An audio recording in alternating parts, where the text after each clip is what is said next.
All right, expand your reach.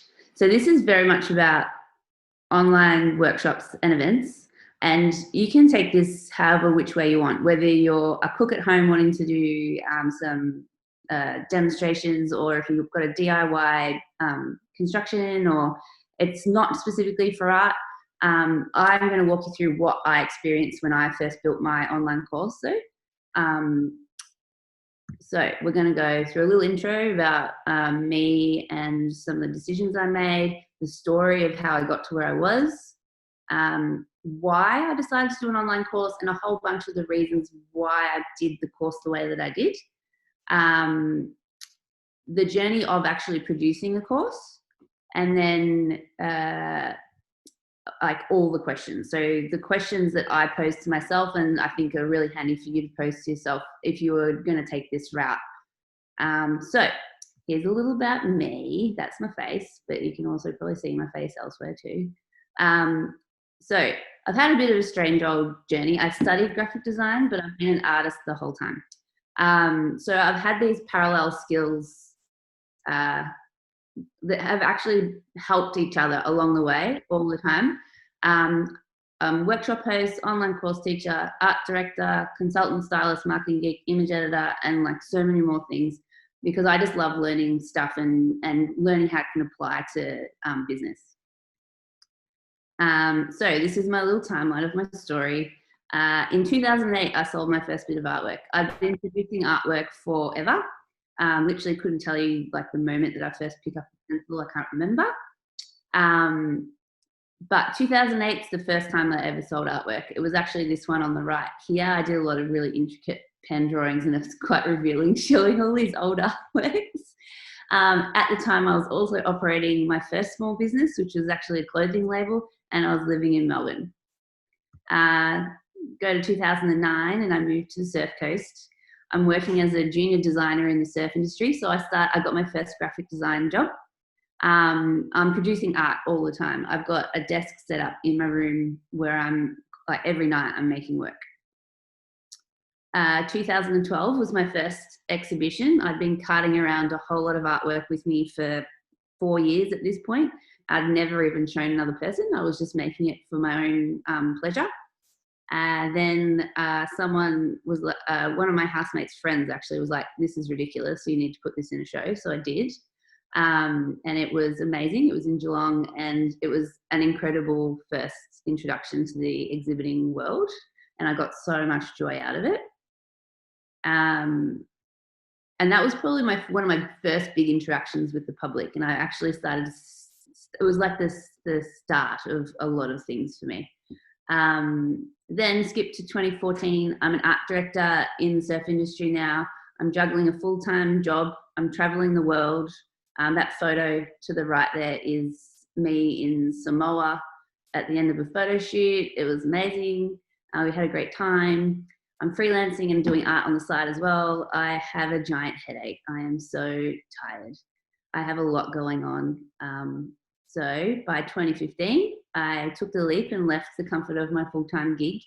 I was juggling design as well as art. I think I'm just going to be doing that for the rest of my life. The big difference here was I started working with really amazing progressive online brands. They produced all their own content. They helped me understand the value of producing your own content and writing your own copy and strong marketing and connecting with your audience. So I think that was like the groundwork for a lot of where I am today. Again, always producing art. So in 2017, I took my first in-person workshop, and I absolutely fell in love with teaching. It was actually an accident. I was helping a friend out who was on maternity leave, and she needed to fill a watercolor teaching spot. And I was like, sure, I'll give it a go, whatever. And it was just such a rewarding, fulfilling, amazing. It was like the puzzle piece that had been missing all along, and I could share what I loved about watercolor so much. On top of that, I'm still balancing graphic design jobs, artwork, commissions, collabs, my online store, and all my wholesale accounts. So keeping pretty busy. Next up, I started, once people clocked on to me doing workshops, they were booking me all over Australia. So I started traveling around and doing all these workshops. My calendar is so full. I haven't had a weekend in, couldn't tell you how long, because almost all workshops in person are on weekends. I'm still trying to balance all the regular work as well. Again, I'm so tired. And there's a bit of a theme here. The build up and the build up and the build up. So 2019 swings around, and I've literally just gotten to a point where I can't do any more physical workshops. I'm out of space. I'm out of time. I'm out of headspace. And a few people started to go, I can't get to your workshop. I'm in far west Queensland or far east WA, or I don't have, I don't have access to these things. And that sort of planted the seed for me. And I went, I'm not reaching people that really need this kind of stuff. And largely in the online workshop world, especially in watercolor, it was mostly American tutorials. You couldn't get any of the supplies they suggested. They were drawn out, not very engaging. I was like, I feel like there's an opportunity here. So I film and launch my first online course. I did that around about this time last year, and I'm on easy street. No, not at all. I'm just kidding, because there's so much more on that later. It was not easy. It was actually really hard. But was it worth it? Yes. Okay. And then here we are now. I've just filmed my second online course, and I'm chatting to you guys via Zoom. So the world's obviously a very different place now, and online content is just so crucial, and being able to connect and work with your audience and still draw an income is really important.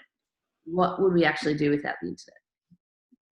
All right, so that's a little bit about me, but I'm going to rewind back to 2018. So 2018 was when I was so maxed out on, the main problem was there's only so much time in the day, and I just simply couldn't do all the things that I wanted to do. Time was my biggest issue. I just never had enough of it. I was constantly over promising and under delivering. And I was never getting a chance to do the things that I really wanted to do. I'm tired. I think I mentioned that already. I was really tired. Again, so strung out from just trying to do everything. I wanted my weekends back, because I'd just given away more than half of my weekends of the year for 2 years. And I think it's just sort of important for the balance. As I mentioned before, I wanted to reach a new audience. I discovered that people in regional Australia were really craving creative workshops, but they just simply, all the in-person workshops are basically all held in metro areas. And I thought this would be a really good opportunity to try and target that as a new audience. A little marketing hat on. Quality control. So I was doing a lot of in-person workshops with third parties. So they'd employ me to come along and host a workshop in their venue. But sometimes I would turn up and they would have like a packet of arrowroot biscuits and stale tea bags and like UHT milk, and they'd be charging hundreds of dollars to come along to this workshop. And then they wouldn't have proper watercolor paper for me or something like this. So I was just like really struggling to present a consistent package for people, which I think is really important. So I decided that this was a good time to just rein that all in. Diversified income. So I have like my design business, the art sales, my online store, my wholesale business, but those were all very variable and they would really fluctuate during the year. So I just thought it'd be a really great opportunity to add another income stream, which would be the online courses, because it can be quite, it's a regular payment monthly from most of the platforms. So you kind of you don't have to think about it too much. It's less work and less time-based than a lot of the other stuff I'd been doing. And autonomy. I just wanted to be able to do it myself, because I like to be in control and make things the way that I like to make them. And it's a little bit to go back on the quality control as well. It's that I've got the steering wheel, you know what I mean? All right, so there are a whole bunch of the reasons that, and they'd sort of built up over the course of maybe a year. And then it was a lot of like building up the confidence, I guess, to actually produce a course like this. It probably doesn't come across this way in this context, but I'm actually a really shy person, and I have to like store up all my extrovert chips of the day and package them up for these events like this. So if you are a shy person, if that's something you think that's going to hold you back, it's actually, don't allow it to hold you back, because it's not as big a deal as what you think. And right now I'm talking to a screen essentially, because that's what it feels like. But just remember, there's a whole bunch of faces there, like eager to hear what you're thinking. All right. This was something that people kept saying when I first broached the idea of filming my own online course. Largely, I was like, well, I based the content of my first online course off my most popular workshop, which was the beginners watercolor class that I was doing. The problem with that is, if you go on YouTube or anywhere on the internet, they're all for free, and they are horrible and short format and like really disposable. But so many people are like, why would you start with a beginner's watercolor class? And it's there's plenty of reasons, but these are the ones that were the key points of difference for me. All right, I'm Australian, so largely specifically in the watercolor market, it's all American tutors online. So I feel like Australians would really love, or Australians or anyone, like I've got global audience now through my course, but learning from an Australian learning from an Australian, I think makes a big difference, especially when it comes down to talking about materials and the things that are available to them and the relatability as well. A high quality product. So what I've noticed, and especially if you're looking at the free stuff on YouTube, is that it's pretty low quality. People are filming it on their phone. The sound's terrible and muffled. So I went the other way and decided to go and get it properly filmed. I had a mic on the whole time. I had someone edit it for me. I had someone color grade it for me. So I went that end. You can obviously, you can do things on a shoestring, but you can also, it depends on the holes in the market that you find, and you'll discover that through research. I wanted a good brand experience end to end. So no matter what happens, it's always got my fingerprint on it rather than a pack of arrowroot biscuits. Then I want it also, like in conflict to my high quality product, I want it to be affordable, because if I'm thinking about reaching regional Australia, they're not necessarily going to be able to afford an expensive course. And I also wanted it to be not extremely long, because a lot of these courses I was looking at could be anywhere up to about 12 hours in different modules that build up. Mine's nearly 2 hours. So over the course of, by the time you've watched the course and done the exercises, it's about 4 or 5 hours. So there's that balance there as well. But affordability was really important to me, because I want people to feel like they're getting value for money. I want it to be accessible. So I put it on 2 platforms. I made it easy for people. I didn't make it overly complex or anything like that. And that's another reason why I started with beginners, so that I can take my audience, the people that follow me, the people that engage with me, they can start from the start with me, rather than like learn bits from other places and then pull their info together to come and join me at an intermediate level. And then the last one is an engaging teacher, and I'm hoping you're finding me relatively engaging. I think there's so many teachers out there that really love technique and get really into all the details and stuff, but they're really not that interesting to listen to. I think it's super important that you're able to communicate with people and anticipate questions and give them tips, and not feel like you're giving away your soul by giving your information away. So that's my sort of 6 main reasons and key points of difference to produce, and the reasons why I did a beginner's online watercolor class. And it could feel the same if you were to do any kind of art class online. And it's so common to hear something like this if you're starting to field this with friends or your audience and that kind of thing. But what I would say is that think about your favorite yoga teacher or your favorite maths teacher or any teacher in high school. There will be singular teachers that you'll remember their names for the rest of your life. And it's because you've really connected with that teacher and learned a lot with them. And then the rest are forgettable. So if you can find an audience that's going to connect with you as a teacher, you've got them for life. So that's a really important part, is like working with your audience.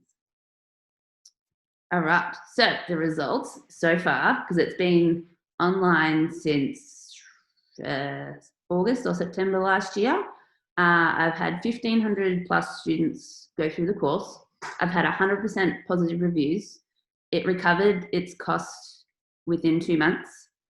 I've had requests for further courses. I've got a new and growing audience, engagement of existing audience. I've got a new variety of content to share with people, and I got that diversified income stream. So it's been a really massive win, and especially with old mate Corona lurking around, is that people are actually learning online a lot more, and they're choosing to learn new skills. So it's a really burgeoning area to get into. All right, so was it hard? Yes. Would you do it again? Also yes. Course 2, I just filmed, as I mentioned, and I've just started developing course number 3. So it's definitely an area that I want to keep building, and I'm really enjoying it. All right, this is my little COVID attack mode. So when COVID struck, I was like, oh my God, all my design clients are going to go running for the high heels. I'm never going to sell a piece of artwork again. I was having a bit of a freak out, to be honest. But I was like, lucky I've got the online course. I better start engaging that audience and really sort of getting a lot more people on board and getting the word of mouth going. So my first step when COVID struck was, don't panic, but I decided to engage this uncertain audience, and I was one of them, and by bringing joy. And so I offered free colouring in sheets for everyone. It was a free download. It was quick for me to exercise. And this is like a little mini version of an online course or interaction with your audience that's not a product per se, that got people on board. The benefit being that it got downloaded a few thousand times, so my database grew. So for me, a lot of it is all about building an engaging audience, because that's who's going to buy your products in the end. So I kind of like started off softly and just kind of offered something for free, trying to make people feel a little more confident. Then I ramped up the marketing on my existing course. So I started. I'd sort of let it peter out a little bit. I've been pushing it pretty hard for a couple of months, and then I let it drop off over Christmas and New Year's. And then I thought, no, it's time to pump that up again. So I actually, rather than being conservative with my cash, I started social media advertising and all kinds of things to try and get some new people visiting the course, which was good. Step 3 was plan and film the second online course. So I filmed that 3 weeks ago, and I'm just going through the editing process now. So I'm hoping to have that out really soon. Again, like super risky move, because with building an online course, all the cost comes first, and then the return is down the track, and you can't tell. There's no sort of idea of when that's going to actually happen. That's the sort of biggest, scariest thing, I think, in the whole online course system. Step 4 is launch the second course. So I'm in the midst of planning all that now and coming up with my strategy and building my landing page on my website, and there's so many more parts to what you think. It's not just sitting in front of the camera. All right, so that's enough about me. How, what, when, where, why. A lot to take in, I know, but it's actually, I wish someone had gone through this with me when I first started, because I did it all the hard way and had to learn everything from scratch. I did so much research. All right, the journey. As I said, there's more to an online course than hitting record. And this is what this section is going to cover. I've broken it into sections, and we're going to try and talk about all the different parts to building an online course beyond just having the equipment sitting in front of you. All right, let's do it. Here's my little journey plan. So we've got initiating, planning, creating, launching, selling, and maintaining. And I've conveniently done circle size relevant to effort required, because a lot of people would put a ton of effort into creating and launching, but I actually think the effort is more worthy in planning and getting all your planning right, and then maintaining. And maintaining goes on continuously for the life of the course. So it's pretty important to just keep that going. Okay, so we'll start off with initiating. Get that pen and paper handy. But I actually have saved off a PDF version of these last few pages of questions, so that you don't have to frantically write like a crazy person. All right, so initiating. Probably the most important question of the entire thing, and it doesn't matter how or how many or what you're thinking, is your objective.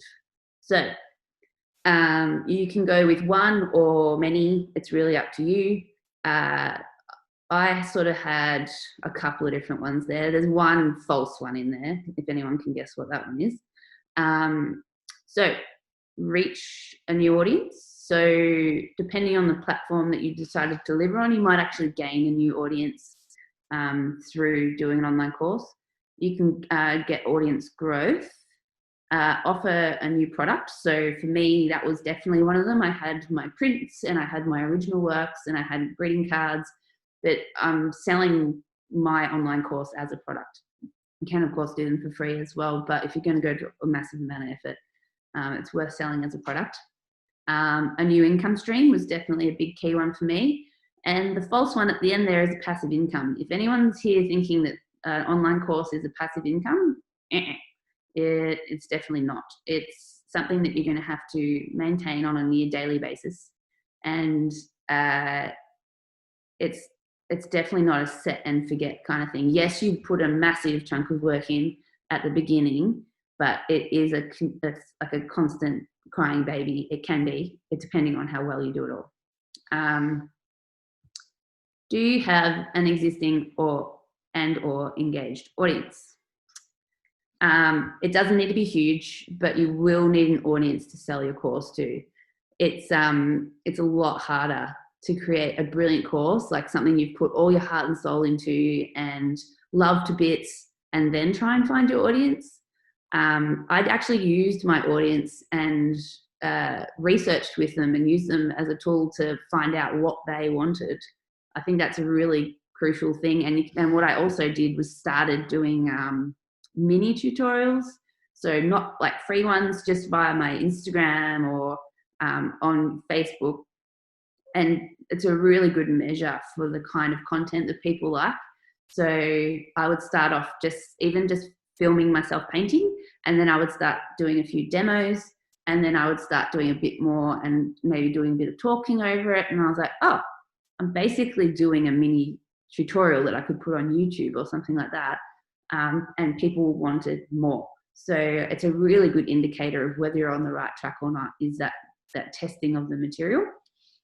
Are you comfortable in front of the camera? This might seem really silly, but when I first jumped in front of the camera for my first online course, I was like, oh my God, I'm actually getting filmed for like 6 hours today. And I just hadn't thought about it that much. And it was a very strange experience. And then I had a freak out about how every single word out of my mouth was going to get filmed that day and recorded. So I suggest try it, sit in front of your phone, record yourself. Bear in mind that the camera amplifies everything. So any unease, discomfort is going to read very painfully. So you want to be quite comfortable in front of the camera. My poor old editor has to cut out every and that I say because I'd say it a lot, just like that. It's tricky to be that comfortable in front of the camera. It's obviously comes natural to some people, not for me, but I do get there eventually. little bit of warm up. All right. Do you have the budget to meet your expectations? So there's a million ways to do this. You can create an online course on a shoestring budget or a mega budget. You've got to factor in all those costs: filming, editing, outsourcing, marketing, web development, as well as ongoing costs. I'll go into a little bit more of that stuff later, but it's more about your expectations. So if you were going to do a free live Zoom like today, your expectations are going to be lower for quality, sound quality, film quality. Like even being able to see, like when I filmed my course, I had 3 cameras on me at all times. Obviously, we've just got a single camera here. So, and it's just that finding that balance. So if you're happily offering something for free, your students' expectations are going to be lower as well. But if you're charging for a course, then the expectations get higher, and as well as your own expectations as well. I remember when I was first watching it all back, and I was like, "Oh my God, this is scary. People have to pay for this, and I really hope they like it." So yeah. And then, do you have time to manage and maintain it? Because no online course is set and forget, unless you're doing a live one. But even then, you're still going to have follow-up questions, and you're going to have a whole bunch of people interacting with you. So there is still work to be done. It's definitely not just fixed to the time that is the window that you're filming. It's often described as passive income. But there will be regular, sometimes daily maintenance and management of your online course. So even if you're on a short format live Zoom, you still have to prepare all your content. You have to do tech tests of everything that could potentially go wrong, like our sharing screen issue earlier. And then you have to do the follow-up as well. You need to make sure everyone was happy, and reviews are always great, and it's just endless. And the more attention to detail you spend on that, you're going to feel more confident for the next course, but then your audience is going to enjoy it more as well, rather than feeling frustrated or disorganized. Or I'm sure many of you have had to sit in like Zoom meetings over the last couple of months, and it's like, just put mute and the camera off and you wander away. All right. Planning is the next stage. This is the one that I try and put the most emphasis on, and I spent months researching particularly the format and the platform that I wanted to use. Crucially, I usually start with the timeline. So I like to try and work pretty strictly to a timeline. Work back from your ideal launch date, but be flexible on that date, because promising a launch date is dangerous, especially if you're pre-selling your course, because you can do that. You can kind of help fund it by pre-selling access to it. Dangerous. And it's especially dangerous if it's your first course, because things go wrong. My course took 2 months longer than I thought it was going to, and I had it all nutted out and was ready to launch, and then it didn't go ahead, and then it ran into another one of my marketing things that I had going on. So I was like, well, I can't do 2 at once because that's going to confuse my audience. I better just hold fire. So I ended up having to hold it. It took 2 months longer, and then I had to hold it for 2 months. So that was 4 months less live time that I could have been making revenue on it from the initial cost. And then I just kind of just mentioned that, will you be overlapping any other marketing efforts? So if you've got you've got other big things going on in your business, or are linked to, then it's really hard to sort of clearly articulate what's going on in both of those, and you can confuse people. I've mentioned research many times, and I've said it 3 times here: research, research, research. So you can actually get yourself in a bit of a tailspin. There's plenty of websites out there that can compare and and list the best options for how you want to deliver your course. And it really comes down to your objective. So if you want a cheap, fun, friendly live Zoom, then a lot of that decision making is already there. But if you want to provide a paid course that is it's going to be accessible to anyone, but they have to pay for it, that you probably want to go to the effort of getting it on the right platforms, ones that you find easy to use, that's cost effective for you. So look at the competition. I watched, I don't know, maybe 100 hours of watercolor tutorials before I committed to doing one myself. I looked for all the things that were done well, what could improve, what the opportunities were, and that's how I ended up with my points of difference. If you are in any other field as well, I think you can just go down a rabbit warren of watching tutorials and working out where they're explaining things poorly, or what could be presented better or shot at a better angle, or what could be made more fun, because so many tutorials are so boring. Oh my goodness, I was like snoozing through so many of them. So yeah, look at what's missing. For me, it was the length of course was missing in my sort of field, and the quality. There was such poor quality watercolor courses. There's so many people filming them themselves. And for me and what I prefer in my own brand, I wanted a higher quality product. Look at the tech. So when I say tech, I'm talking about the websites and associated platforms and automations that are going to come in handy with launching your course. So today we're working on Zoom. So Zoom's our tech. When we're talking my own course, I sell on 2 platforms. I use Skillshare and I use Teachable. So I researched so many different platforms, and these were the 2 that I sort of came to, which I'll talk a little bit more about in the format section. Talk to your audience, test your ideas, and test your material. So it's like, that's what they're there for. They follow you because they love what you do. So they want to automatically engage and find out what's going on with you. And I just find them an invaluable resource. For my second course, I actually just posted, I don't know, it was probably not long after the one I filmed. I said, what do you want to see next? And I got the most brilliant ideas out of them, and things I would never have thought of myself. But yeah, you can test in tiny bits, or you can test like a big theory, or ask people, or do a little focus group of your top fans or something like this. There's just so many ways to utilize them. And then ask lots of questions. So if you have a fellow person in the industry that is doing similar, ask them. They may not always be forthcoming, but it's worth asking. There's just, find the people that you're going to relate to and understand their values as well, because it's just that can be really powerful too.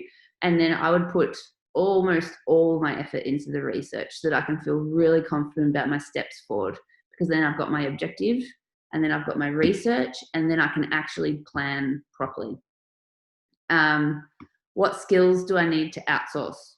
So for me, I mentioned at the start, I've worn a lot of creative hats throughout my careers, and have taught myself a lot of things as well. So I was actually able to cater to a lot of this. But there's things that you may not, if you want to go to the extent of doing like a paid course where there's going to be individual videos and you'll have to sell it through a website, this kind of thing, you will need various people to help you. So whether you have people that you already work with or this kind of thing, it's just extra things to think about. For me, the main thing that I really insisted on not caving in on was paying a film crew, and they also edit it for me as well. Because for me, to teach myself the video skills to edit videos really well to the standards that I wanted, I just don't have the time to do that. And the time's always a problem for me, but then time and the money that I wouldn't have saved any money. I would have lost money not paying someone to edit it for me, which I know that's not available to everyone, especially if you're really just starting out. but start smaller, work towards a grander production. So I've just listed some of the things that you may come up against that you'll need during the process. All right, so delivery format. This was a big one. I've mentioned a little bit of this along the way, but there's literally so many ways to bring a course or event to life. Focus on your objective. So if you were focusing on growing your audience, then you don't necessarily need to sell a product. You can just do something like I did with the free colouring in, or you could offer, what else could you do? You could do a live Zoom, you could do a painting demo. There's so many ways to just engage that audience, and they're going to love it. They're going to lap it up. And it could be a good preemptive thing to moving towards something that's paid. So that's a live single event. It's cheap to produce, and you can offer it for cheap or free. Recently, I actually was a student in a live course. So I paid to be in this landscape painting class that was delivered via Zoom. It was 4 weeks. It was inexpensive ultimately, because I think in person it would have been a lot more. But I really super enjoyed it. It had its own tech flaws, but you pay a little bit more, but then you're getting more out of it as well. So everything sort of comes down to how much you want to get out of it. So the course that I produced myself was a self-paced evergreen kind of course. So people pay for it, and then they can access it for life. They can watch and rewatch, and they can watch it whenever they like. The last one is a structured series, and that's more when you clock in at a certain time, watch a webinar, do a project, and then deliver. And then it's a bit more like an online uni course, but there's plenty of courses out there that are like this. So I kind of think like the self-paced evergreen one, it's a shorter format. There's less interaction with the teacher. You can't charge as much as what you would for a structured series. The structured series is more like the big dollars. I'd say, around the $500 mark, whereas the self-paced is usually between 50 and 200, just depending. That's in my industry alone anyway. That's from the research that I did. So it really depends on what kind of commitment you want to make and what you want to get out of it. So if for me, the income stream, but I also want it to be accessible and affordable, self-paced made the most sense to me. I might even do some live Zooms just for fun. So it sort of depends on like whether I feel like I need to re-engage the audience, like what I did with the colouring in. Okay. Platform. Platform's really tricky, and I'm not going to go into too much detail, as there's literally a myriad of options, and it's growing every day because the online video course industry is just growing at this wild rate. You just need to work out the best solution for your course when taking into account your objective and your format. So we're on Zoom today, but there's probably about 20 Zoom competitors. One of those might work better for you than Zoom. I chose Skillshare. So Skillshare is a subscription-based model. It doesn't pay very much. It is paid per minute viewed, but it already has an existing database of 11 million users. So I'm utilizing that to grow my audience, which was one of my objectives. I also offered it on Teachable, which is a singular fee. You pay for it once up, and you've got lifetime access, and you can watch and rewatch it. This one I chose. This one was the harder one to try and work out which platform to use. It really came down to interface. There's a lot of different ones that have funky interfaces, and whether you want to be able to have a forum or a question session on there, or there's literally just so many things, and how much you want to maintain, because there's a lot of nuts and bolts when it comes down to the platforms. And even since I first researched, there's probably another 20 more that I had no idea that existed, and now they're there, like knocking on my door with their advertising, because I get a smash with online course ads because I do so much research. The main thing when you're choosing your platform, and they are sneaky about this, make sure it doesn't own your content. So there are a couple out there that if you upload your videos to that, they own them. Facebook is one of them. Be very careful with what you upload to those places, because then they own the copyright and it's not yours anymore, which it just doesn't even make sense to me how that can even happen. All right. Creating. So this is when we're on film day now, where we've got the camera's in my face, I've got a lot going on and my head's going to explode because I'm trying to remember everything that I've got to say. Am I fully prepared? So this is like a big stress day, and it feels like it takes a lot of energy to produce, but it's really just one day when the research is probably going to have taken 20 days. Am I fully prepared? Do you feel confident and happy with the content you have prepared? Because any kind of like uncertainty is just going to read all over the camera. You need to be so confident and know your content so well. Do you have a script or a storyboard to follow, or any kind of like dot points, or make sure you hit on all the notes? I just finished filming my second course, and I woke up in the middle of the night afterwards going, I forgot to say this. It's so annoying. It's the worst feeling, and you can't really go back and rewind and say and redo it all. So you've got to be making sure you're hitting all the notes. Have I practiced and rehearsed and tested and all the things enough? Because yes, it's one thing to sit around and sort of read through stuff and go, yeah, I'm practiced, it's fine. I actually get my phone and record the entire course, rehearse it, recording on my phone. And it's not so much for the exercise of the recording, it's the practicing and feeling the pressure of it being recorded.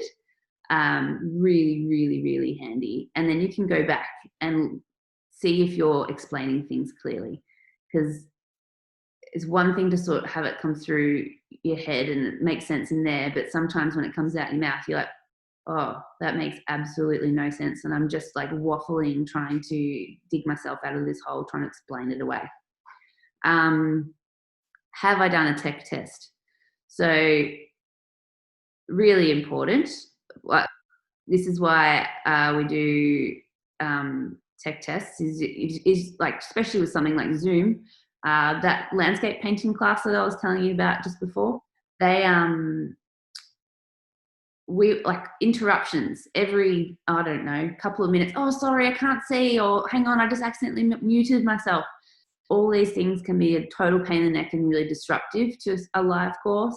When it comes to your platforms and things like this, you want to test everything thoroughly, run through the buying process, run through the discount process, run through all these things, make sure that it's connecting well through from your website, or there's a million, just test everything. Test it twice, get other people to test it, then get someone to proofread everything, because no matter what, you still can't see your own typos. Have I hired the right people? Do I need to hire anyone? Even an extra set of hands is good. So when I had my filming day, I had an extra set of hands to make sure that we had coffees, and when people knocked at the door, she could shoo them away, or in this kind of instance here, like in a live format, it can just be handy to have someone around just to make sure that it's everything's going smoothly. Thanks, Stacey. Am I confident that they will deliver? So when you're working with people, I hired a filmer that I had worked with in the past on a different job, and I really liked working with him. I was really confident working with him. I was comfortable in front of him. So you also want to be confident that they will deliver. So vet the people that you're working with, and in that instance, are mates the best option? So yes, they're free usually and easy, but they can let you down, and they don't, unless they're really professional or know what they're doing, it can actually be a hindrance. So sometimes it's just easier to have a friend there to help out, but sometimes they're going to laugh, or they're going to ruin the filming, or I don't know, answer the phone. Things can go wrong. So go with a professional team if you are going to hire people. Have I allowed enough time to run through edits and make notes? This takes longer than you think, like crazy longer. I think I went through 4 rounds of editing my online course, and I thought that was pretty smooth. So especially if you're going to be editing it yourself, you're going to need someone to run through it with you and check that everything makes sense, it connects, there's no holes. I had a big hole in my last lot of editing where I was like, I didn't really explain that properly, and we had to like patch around it because it didn't, or I think actually got rid of it in the end because it just wasn't enough to make sense. Then, do I need to provide extra materials or downloads with my course? So today I'm going to provide you all these notes. So that's a little download that you can have. So you've got something to take away. With my online course, you get some reference photos, you get the show notes. So any of the things I forgot to explain or didn't like, or I needed an extra bit of information on, I've just got it all in show notes that are downloadable. It feels like added value. So it feels like something you get to take away, which I think is a really nice thing. Do I feel stoked on the end product? So important. You need to feel proud and be able to promote it effortlessly. If you're going to be embarrassed or shy, it's just not going to work because people won't think of you as a confident teacher. So you really just need to be like really stoked on how it turns out. So even if that means reworking parts or changing certain thing, or for my, it's hilarious, for my intro of my very first online course, I didn't even call myself an artist. I don't know what, I think I said something like, anyway, I can't even remember what I said, but we ended up having to, the filmer sent me a microphone and I re-recorded the intro that he dubbed over you can rewatch it and then you'll notice that there's actually a sound change because I was just so horrified that I didn't even say the right things in my own introduction. I really struggled with the introduction. All right. So, but then I could feel stoked on the end product because I had said the right things and I felt really good about it. So that's the creating process. Launching. Is my website up to scratch? This will be one of the main touch points in people finding your course. So make sure it's easy to navigate and everything is looking slick. Bonus points for SEO. So SEO is going to be one of the main reasons how people find your course. But your website, if it's not responsive, it needs to be responsive these days. If it's outdated, you need to update it because you literally have, I think it's like 0.3 of a second to lose people on websites these days. Even if it takes too long to load, they're out, they're gone. They're distracted by buying stuff on the Iconic. I don't know. Instagram just popped up. So you need your website to be really high functioning to have that as a launch pad for your course. Because even if you have it on, you can promote it till the cows come home on Facebook and Instagram, but you can't actually sell it from either of those two places. All roads lead to your website. How will people find the course? So there's lots of different things to consider when you're launching. EDM or electronic direct mailing is all that junk mail that you get all the time, but it's actually super powerful way to reach your audience. It's actually one of the number one ways to work with your already engaged audience. Social media, paid social advertising, the platform that you're using. So Skillshare has actually, I've gained a lot of traction and new audience through Skillshare. Word of mouth, so people telling one another, and SEO, search engine optimization. So back to your website is that you want to make sure that all the words are and all your keywords are really strong and emphasized on your landing page. What is my marketing strategy? It's easy to get excited and use all your marketing chips in the first week and have nothing left to use in the following weeks / months. Having a strategy will prevent this from happening. So I got really excited and did all the things and used up all my good photos and everything, I think inside 2 weeks or something ridiculous. So stagger it a little bit, it's good. Plus people forget, and then you just need to give them a little nudge and reminder every now and again. Have I timed my launch well? There's certain times of year where people are just simply not going to want to listen. They're busy, they're not going to pay attention, or have the time to do online courses and events. So if you're approaching Christmas, terrible time to launch. Any kind of long weekend, also terrible. End of financial year, terrible. Summer holidays. So you want to try and think about timing that so that people are paying attention, because it's a bigger win in that moment. Otherwise, you just feel like you're just pushing it uphill. Do I have all the assets I need to launch? You'll need more than just the video files, or if you're doing a live, then you might, it's a bit more simple, but you'll need copy to describe the course. You'll need thumbnails for each of the videos. You'll need promotional images. You'll need promotional videos and images and videos. Add content and copy if you want to do some advertising, which is actually pretty much how you have to cut through all the new algorithms in social media world. And the list is as long as you make it, really. You can just keep working at it. I think that I've kind of found a happy place where I'm like happily just giving it a nudge every now and again without going too crazy. It's nice to have a big successful launch though. Selling.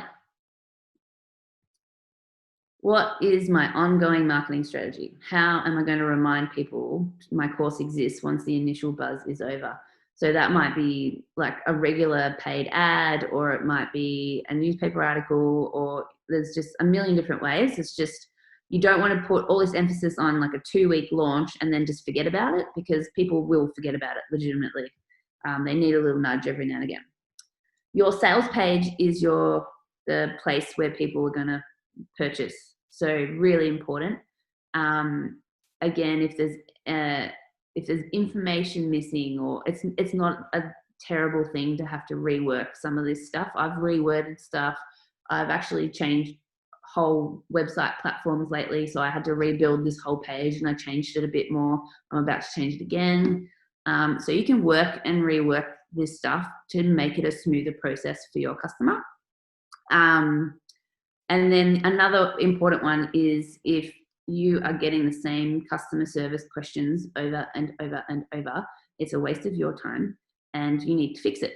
At the moment, I'm getting a lot of questions around Teachable because they've hidden their discount code box, and I have a discount code for people that buy my painting kits, and they just simply can't find it. And I'm going to have to rethink how I'm going to articulate that so that it makes it a bit easier for them. And it means I don't have to reply to all the emails. Who can I partner with to gain more exposure? Do students need any special materials or equipment to partake in the course? And can I take advantage of this? So for my course, I encourage people to use whatever watercolors that they have on hand, but some people do get really hung up and want the exact ones that I'm working with. So I actually went to that distributor and said, I want to buy these, I want to do this, and this is what we're going to do. And so now I sell painting kits that go along with the course. It can work on any, like if you wanted to do clay hand building online, then you can do that as well. You can just partner with these people, and I think it can be a really powerful way of getting people in the course, because it's a one-stop shop. You don't have to send them off to an art store to find stuff, because people are horrified at art stores. They're just terrified because they just always spend 5 times more than what they were anticipating. Will PR help tell my story? So this is a really good one as well, especially in small regional places like Torquay. They love a homegrown story. So going to your local paper, going to the Geelong Advertiser, they love this stuff. So get a little press release going, send it off to the paper, and they will happily talk about it. Is purchasing a smooth process for customers? So we kind of talked about that one before. Less than a second of lag time and your customer, you've lost them.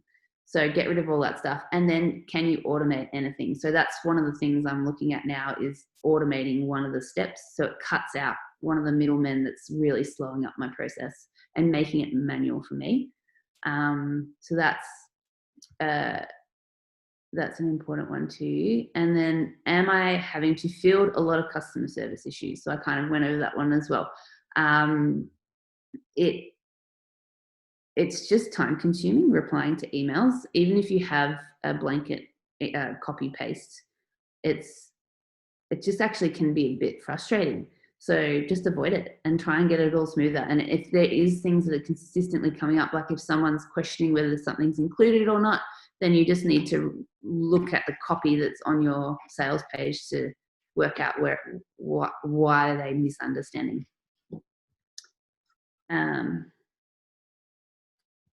Then maintaining. So this is the last step, and this is the one that you have to prepare for because it's ongoing. It goes on for as long as the course exists. And if you don't want to do it, hire someone, because it is kind of like admin. A lot of it is just checking in, replying to messages.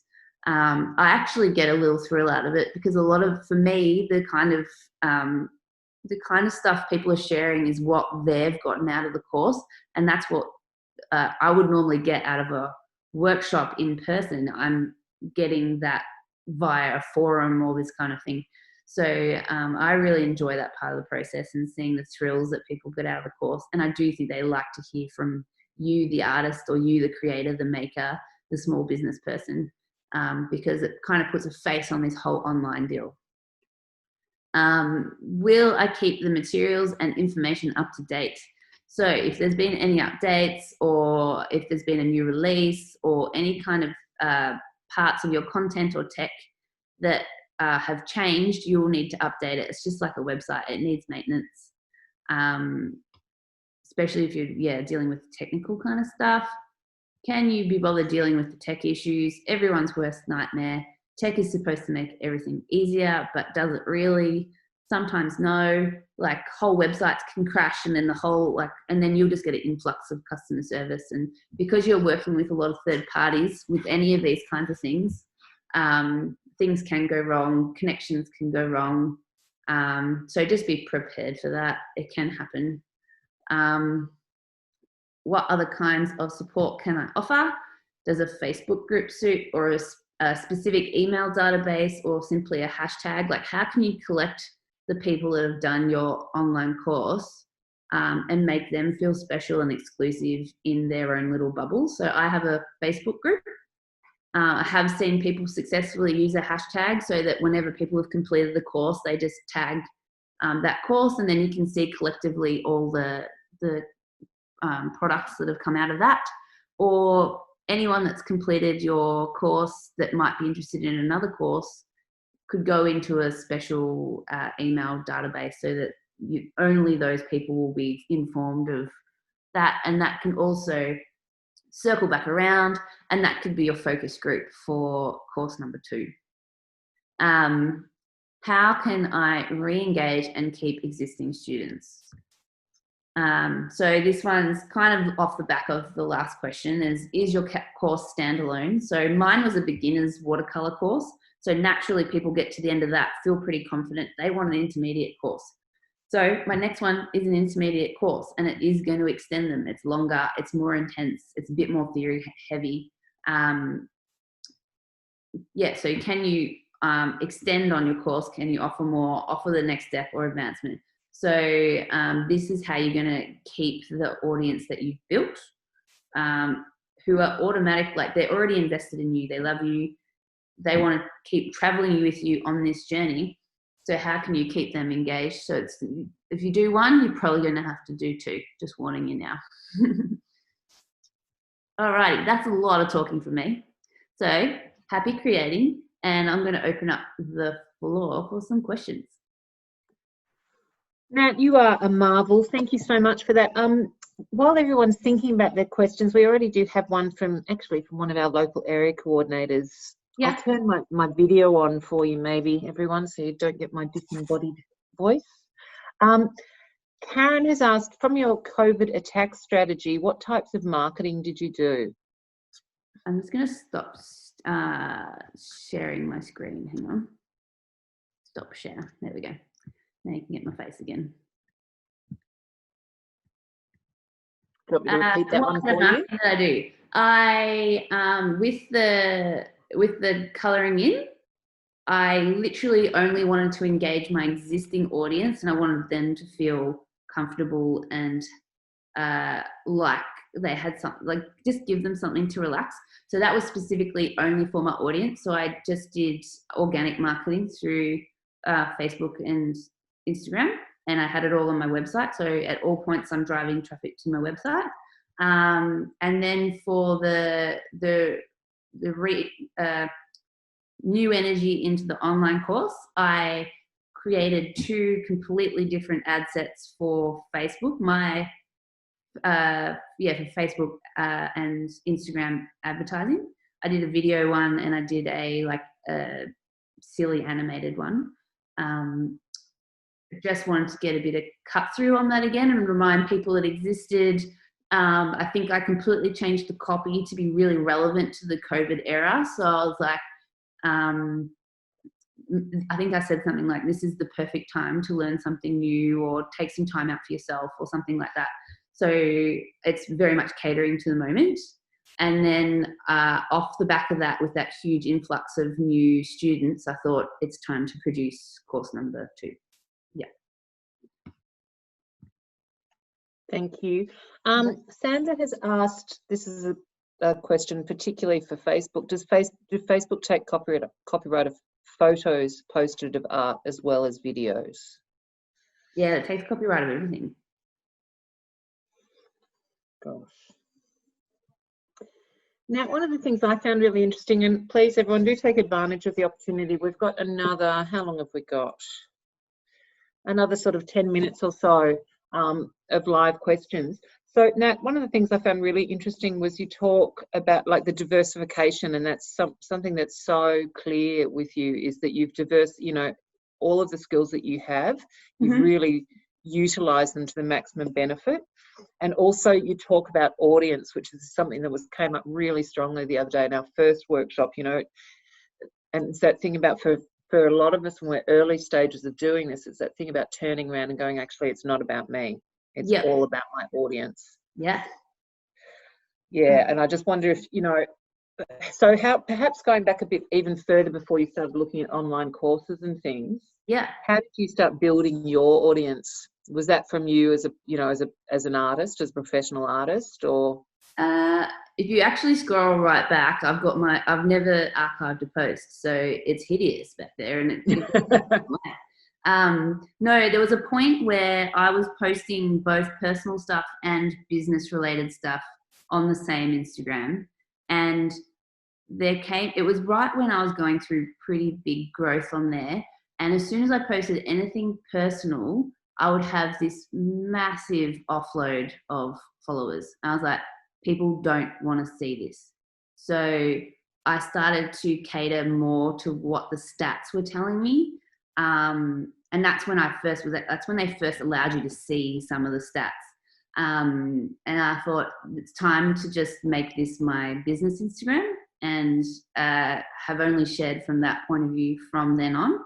And you'll notice there's very little personal on there whatsoever. I think continuity and consistency is really key. If you have something that's really offbeat on there, then I think it can be quite off-putting for people. So for me, it's just telling my story as an artist, but I really love engaging with my audience because I think they're amazing, and it's like they're my little champions, and they help me along, and they say nice things and give me suggestions, and yeah, I think it's kind of like a two-way street. It's not really about me at all. That's beautiful. So Ian Duncan asked, do Instagram take control of copyright as well? And Ian, yeah, Instagram are now owned by Facebook. So yes, I'd say that answers that question quite quickly. I haven't looked at this for a little while, but like the last time I looked, Facebook definitely took copyright. I don't know about Instagram. Yeah. And then Helen Gibbons has asked, she's sort of 6 hours of filming. Exclamation, exclamation. Was this due to the cost of hiring a film crew rather than maintaining continuity? So the 6 hours was partly because I say and ah in between every single word. But then I did it in blocks, and the total film time I think was I'd do takes and I'd have to reiterate, and I think for me, so I would run through the content without an issue and have so much fun and blah blah blah blah blah because I knew all the content so well. But then as soon as it came to the introduction and the conclusion, which are actually the two shortest videos, I did somewhere like 12 takes or something like this because I just get really choked up trying to be like really self-promotional. I'm not good at it.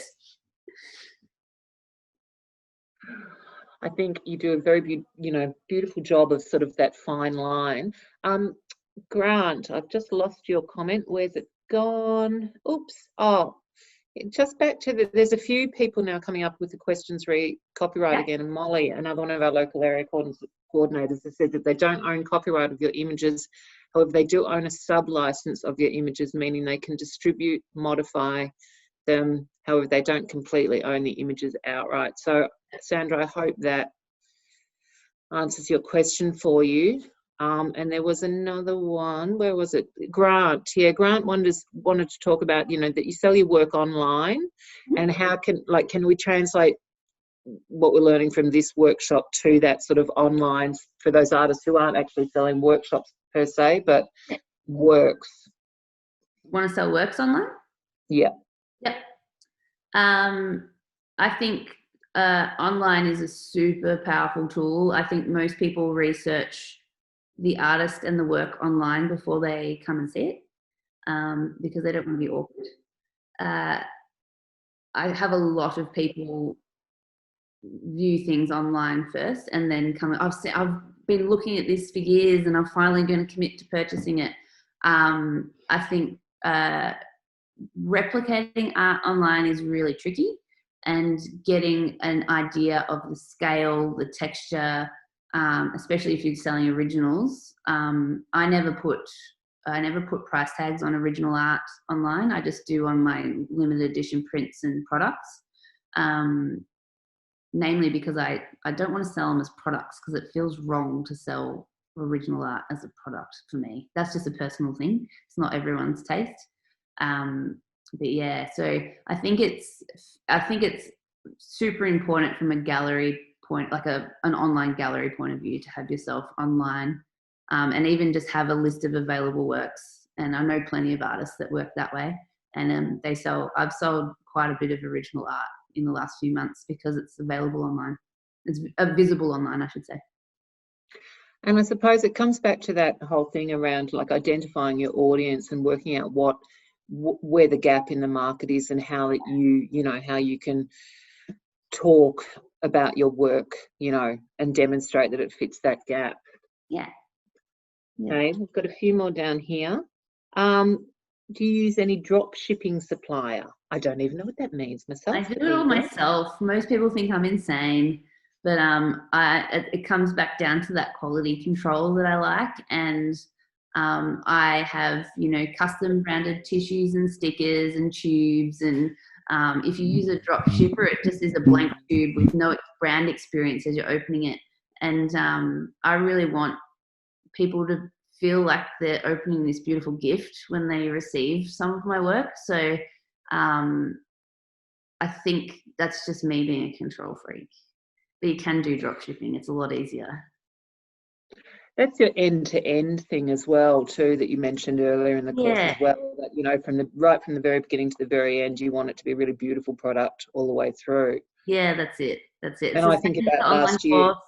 You got the Facebook group and you got the follow-up. It's like the Facebook, like you want to, you've committed to this purchase, and when it arrives in the mail, it's just, I'm a person that absolutely loves getting packages in the mail. And when it's a special one, it just feels so good. So I just want that feeling for other people. Another question, would you be willing to give a ballpark figure about how long it took for you to put together, to film and edit, etc., professional crew for 2 hours workshop? You don't have to. No, that's okay. Ballpark figure. Well, the first one was a lot cheaper because I drilled them on price because I had no idea what I was doing and I didn't think it was take as long as what it did. So maybe go with that theory. The second one was more expensive because I knew the worth and I was happy to pay it. I knew the worth of working with the same team again. So I just hired all the same people again. I knew exactly how it was going to go down and I felt a lot more confident going in. The process was smoother for that reason too. So for me, you'd be looking around the 5K mark to do a 2-hour course, filmed and edited. So everyone, I will remind you, I'm going to bring myself back on. I didn't bring myself back on. I got rid of myself. Hello again. I will remind you that we do have Nat again next Wednesday, the 10th, for the Tea Station chat. So think a little bit more deeply about what she said. We'll send out the notes and things in the meantime. And for those of you who've had trouble with the connectivity, we'll get that video edited and out as soon as possible as well. So think a bit more deeply about some of those questions that have come up and make sure that you check back in with Nat next week. We've got some nice comments here. We've got, thank you for a comprehensive overview. Oh, it's moving too quickly. Thanks, Helen. Fantastic session. Yeah, it's been really great, Nat. We're thrilled that you were able to do this with us. And we know I took you out of your comfort zone when I said, can we do this? But it's great to hear these first-hand stories and to really, you know, from someone who you sort of in that tension, you know, behind the scenes and in front of it. So thank you so much. No, everyone. Okay.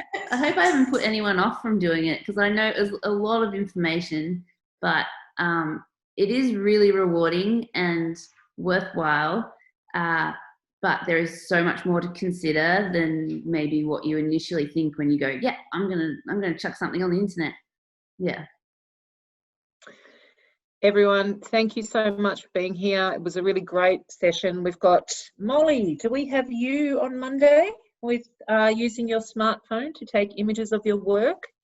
So obviously this whole series, yeah, great. Obviously this whole series is designed to help you, you know, move into this digital space.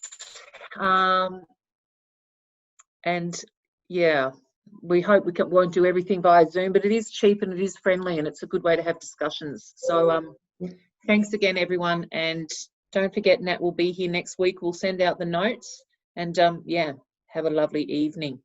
Awesome. See you, everyone. Yo. Bye-bye.